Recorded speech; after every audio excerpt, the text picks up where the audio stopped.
અમરેલી જિલ્લાના જાફરાબાદ તાલુકાના નાગેશ્રી ગામ પાસે ભાવનગર સોમનાથ નેશનલ હાઇવે પર આજે વહેલી સવારે એક ગમખ્વાર અકસ્માત સર્જાયો હોવાની માહિતી સામે આવી છે. મળતી વિગતો અનુસાર વહેલી સવારના સમયે જ્યારે હાઇવે પર વાહનોની અવરજવર શરૂ થઈ રહી હતી ત્યારે એક ફોરવ્હીલ કારના ચાલકે પોતાના કબજા હેઠળનું વાહન પૂર ઝડપે હંકારી ટુ વ્હીલરને જોરદાર ટક્કર મારી હતી. અકસ્માત એટલો ભયાનક હતો કે ટુ વ્હીલ પર સવાર વ્યક્તિ રોડ પર દૂર સુધી ફંગોળાઈ ગયો હતો અને તેની શરીરના વિવિધ ભાગોમાં ગંભીર ઈજાઓ પહોંચી હતી.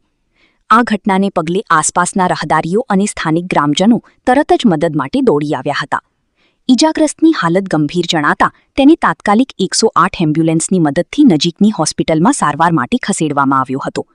વહેલી સવારના શાંત વાતાવરણમાં બનેલી આ દુર્ઘટનાએ હાઇવે પર પસાર થતા અન્ય વાહન ચાલકોમાં પણ ભયનો માહોલ ઊભો કરી દીધો હતો. હાલમાં પોલીસ દ્વારા સમગ્ર મામલે વધુ તપાસ હાથ ધરવામાં આવી છે અને અકસ્માતના ચોક્કસ કારણો અંગે માહિતી મેળવવાનો પ્રયાસ કરવામાં આવી રહ્યો છે.